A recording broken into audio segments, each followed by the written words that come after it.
Hello, my name is Seiji Brown. I am a TRU student currently in my third year of my bachelor's degree.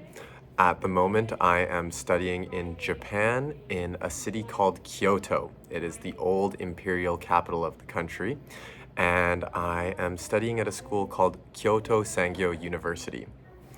So, the first question you guys had for me was what made me want to study in Japan? And for me, it was a very personal decision because I am half Japanese. I was actually born in Japan as well, but at the age of 2, I immigrated to Canada. And because of that, I didn't really get to experience Japanese culture. I didn't learn the language of Japanese. And as I was younger, I was maybe didn't appreciate that side of my heritage as much, but the older I got, the more I was interested in it and wanted to immerse myself in that side of the world. So that's one of the reasons why I chose Japan. I also wanted to experience something very different from Canada. So I've been to Europe before, and it is very different from Canada, but I just thought going to Asia would be almost like visiting a different planet. And I thought that would be a really fun experience to experience the culture here, and I love Japanese food as well. And the final reason I really wanted to come to Japan is because I have a love for martial arts, and I know that Japan is quite the capital when it comes to certain martial arts such as judo, karate, aikido. My martial art of preference is jujitsu, so I've been fortunate enough while I've been here to train a little bit of jujitsu during my time. And what am I studying? So at TRU, I am currently in my third year of my Bachelor of Arts with a concentration in languages and global studies. While I've been studying here, though, I've been taking classes in the International Relations Department. And how long have I been here, and how long will I stay here? So I've actually been here since August 28th, 2022. School didn't actually start for me though until September 19th. So for that about 2.5 weeks period before school started, I was able to spend some time with my family. We spent a lot of time in the Tokyo area, which was very fun. There's just so much to see there. You definitely can't see it all in only 2 weeks. But yeah, for you guys, I would definitely recommend before you start your actual schooling to try and come maybe 2 weeks earlier to kind of get a feel for the country that you're going to visit. I think it really helped me in terms of getting more used to the language when it came to ordering food, going to shops, and just getting used to like the vibe of the country. You know, Japan is incredibly compact and busy compared to a country like Canada. I mean, I was just looking at the statistics recently, and Tokyo has roughly the same population as the whole country of Canada. So if you have the chance, I would definitely recommend to try and get to your country that you're staying in a couple of weeks early, maybe, just to get used to the environment. And sorry, the next part of that question was how long will I be staying here? I am actually doing 2 semesters abroad, so I will be here for a full year. So that means I will be coming home next August in 2023. And one other thing I'll add in that is since I'm staying for 2 semesters, the way it works in Japan is our summer break is actually between February to April. So it's a little bit different than Canada, and make sure if you're staying for 2 semesters, you look into that so you can plan maybe some fun activities to do during your summer break. And have I made any friends, and was it hard or easy? So I'll start by saying yes, I have made so many friends here, and I'm very confident that most of these people will be my friends for the rest of my life. The reason I say that is because when you're living with a group of people, you see them every day, they're all going through the same struggles and hardships that you are, you form very tight relationships with them. And you also spend so much time with them. It's like you're definitely a little bit of a family. And as I mentioned, we all live in a dorm together. There's roughly about 35 of us, 35 international students, and yeah, it's really nice because it's super easy to plan events that we want to do together, excursions if we want to leave the dorm and just go into town and get food together. I definitely never really feel that lonely while I'm here, which is very nice about living in a dorm. I'm not sure what the housing situation is in other places around the world, but I've talked to many exchange students while I've been in Japan, not only at my school, and it seems like the majority of them are living in dorms. So that's a pro for sure when you come to Japan. My favorite thing so far that I've done in Japan. So I've been very fortunate. I've been to the major spots that I wanted to visit already in Japan during my time here. That would be Tokyo, and Kyoto was a major spot I wanted to visit on its own, but I'm lucky enough to be living here, and Osaka.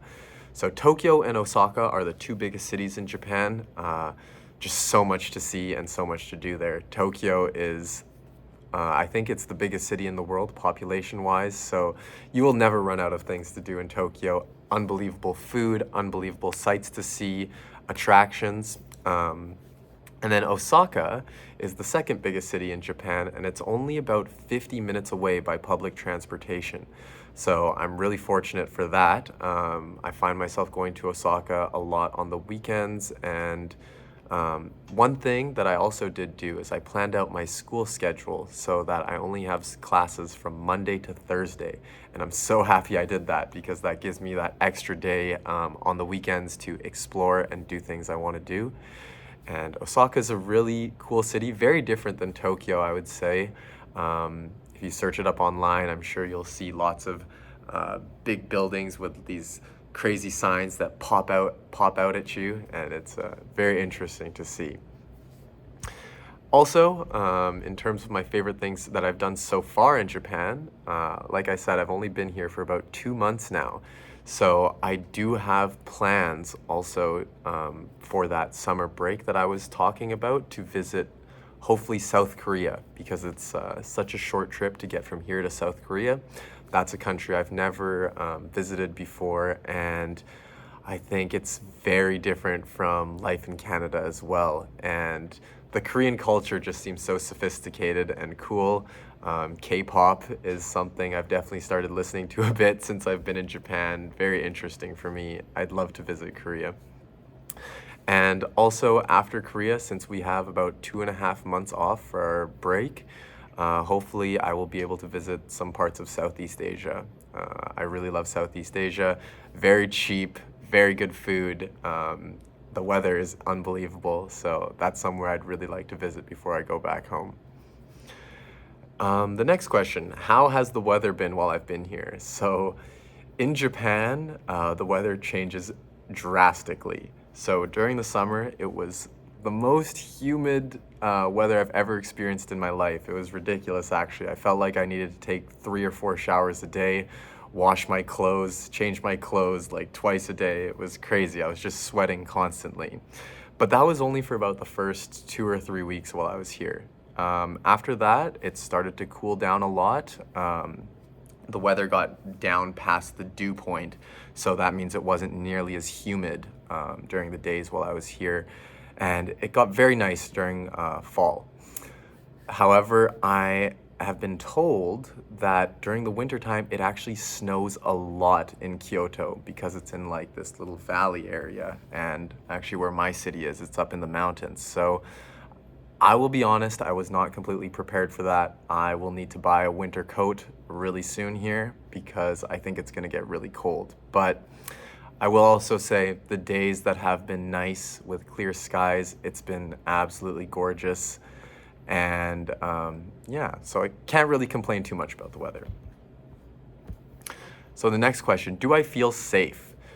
This question I feel like is very specific to Japan because Japan has a reputation of being an incredibly safe country. So while I've been here, yes, I feel incredibly safe. I do try and pay attention when I'm out in busy areas, as you always should when you're traveling abroad, but Japan is, to be honest, an extremely safe country. I actually have a friend that he's lost his AirPods, his wallet, and his backpack all in the 2 months we've been here, and he's found them all because nobody will steal your things here. But this is also an exception. It is not like this everywhere in the world. This is specific to Japan. So if you go somewhere else, like, please be very vigilant about your stuff. What is the public transportation like? So this is also very different than Canada. Japan also has a very good reputation for its public transportation. It is incredibly convenient here. We basically take three main forms of public transportation. There's subways, there's trains, and there's buses. They're all always on time, which is so nice. You can plan your trips like so well using Google Maps. It's also very convenient. You pay with all your public transportation with this little card you get called a Ikoka card, and you just scan it and you can refill it at almost every train station.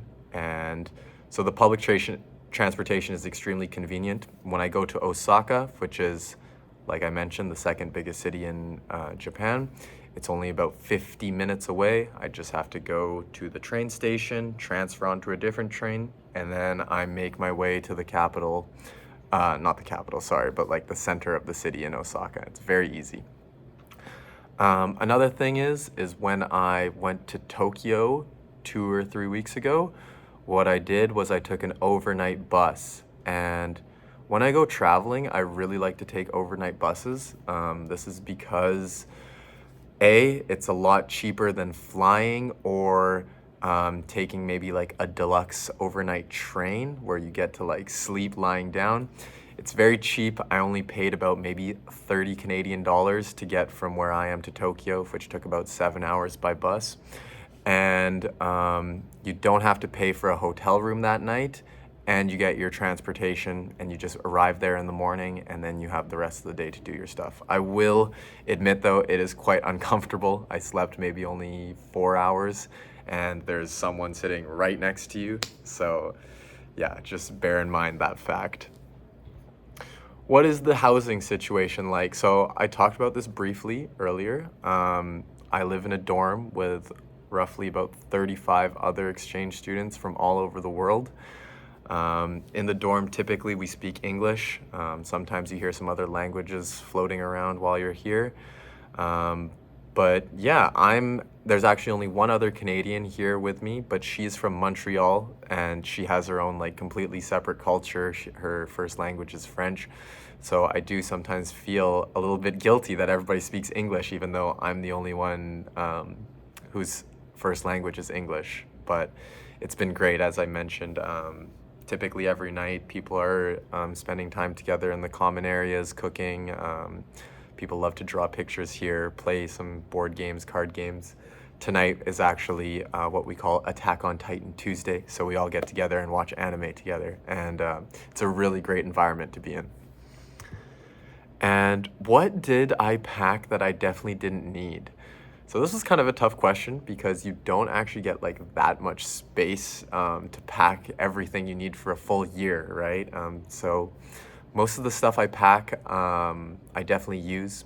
One thing maybe that I'll say that I packed too much of was pants, I guess. I find myself typically wearing about like 4 out of the 6 pairs of pants I wore. I guess I didn't need a couple of them. But I'll tell you some things that I'm very happy that I did bring and something that I should have brought.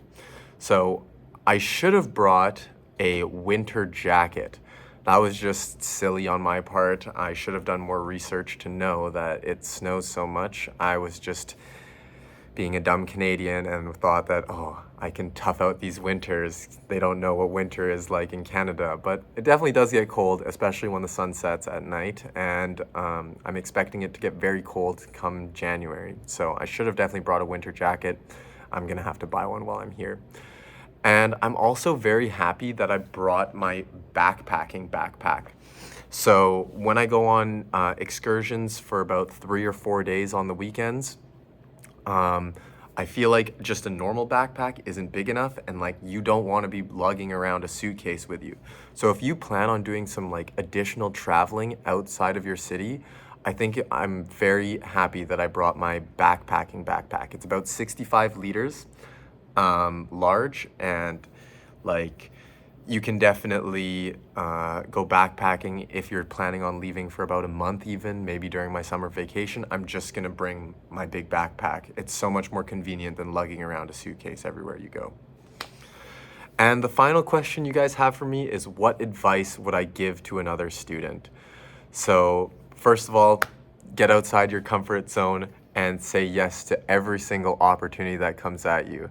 I find myself busy every single weekend, and it really is nonstop while I've been here, but I don't regret a thing. I think that's the best way to make memories that you'll keep with you for the rest of your life. You're only in Japan or wherever you guys go for a year or 6 months, depending on whether you choose to do 1 or 2 semesters. Make the most out of it. I remember my first day, I made a big effort to try and speak to everyone I could. No matter how you feel, you're gonna be so tired when you first get here, you're gonna be jet lagged, but you gotta make those good first impressions. You gotta make everybody you talk with feel comfortable around you. And when you have the opportunity to spend time with the local people, do that. If they invite you to a festival that you've never heard of, do it. If they invite you to go for food in this tiny shack of a restaurant, do it. Like, just say yes to everything. Take those risks where you're not sure how the outcome is gonna turn out. You won't regret it. I think that's the best way to make those memories that will last with you for the rest of your life. But anyways, if you have any more questions, please reach out to Cheryl and she can get in contact with me, and I'll definitely be super glad to answer any questions that you guys have. Good luck. See you soon.